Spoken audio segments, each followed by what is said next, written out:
آج کا عنوان ہے مکالمہ نگاری۔ یہ پیپر 1 کا سوال ہے۔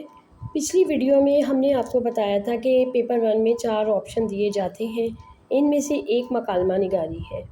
یہ 20 نمبر کا سوال ہے اور یہ 200 الفاظ پر مشتمل ہونا چاہیے۔ مکالمہ نگاری یعنی ڈائیلاگ رائٹنگ۔ مکالمہ نگاری کے لیے کچھ باتیں توجہ طلب ہیں جو میں آپ کو بتاتی ہوں۔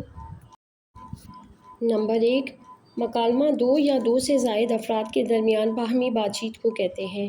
اس بات چیت یا گفتگو کے کئی پہلو ہوتے ہیں۔ اسی گفتگو سے ہم ایک دوسرے تک اپنے دل کی بات پہنچاتے ہیں اور ایک دوسرے کے خیالات سے آگاہ ہوتے ہیں۔ مکالمہ زبانی بھی ہوتا ہے اور تحریری بھی۔ اسی سے ایک دوسرے کے جوہر و کردار کا پتہ چلتا ہے اور کسی کردار کی شخصیت کھل کر سامنے آتی ہے۔ یہی مکالمات، ڈرامہ، ناول اور افسانے کی جان ہے۔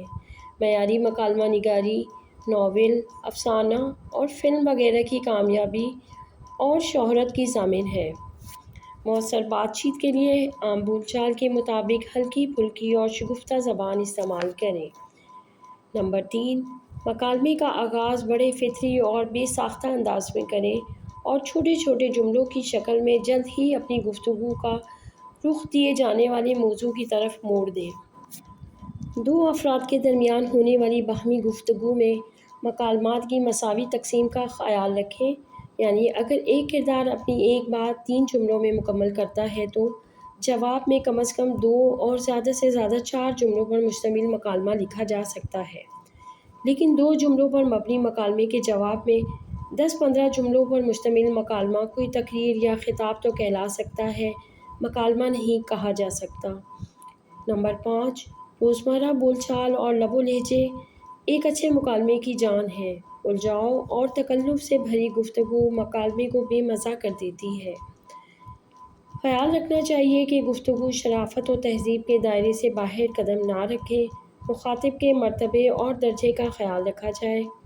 ضرورت کے مطابق اشارات کے استعمال کے ساتھ ساتھ آواز کی نرمی، سختی اور اتار چڑھاؤ بھی پیش نظر رہنا چاہیے۔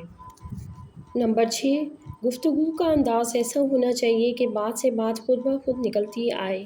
ایک ہی بات بار بار دہرانے سے گریز کیا جائے کیونکہ اس سے گفتگو میں پھیکا پن پیدا ہو جاتا ہے۔ زبان کا عام بول چال کے مطابق ہونا ضروری ہے۔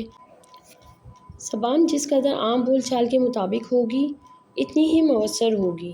نمبر 8، اچھے آغاز کی طرح مکالمے کا ایک حتمی اور مکمل اختتام بھی کریں اور منفی اور مثبت دونوں پہلوؤں پر روشنی ڈالتے ہوئے اپنا مکالمہ مثبت اور حقیقی پہلو پر لا کر ختم کر دیں۔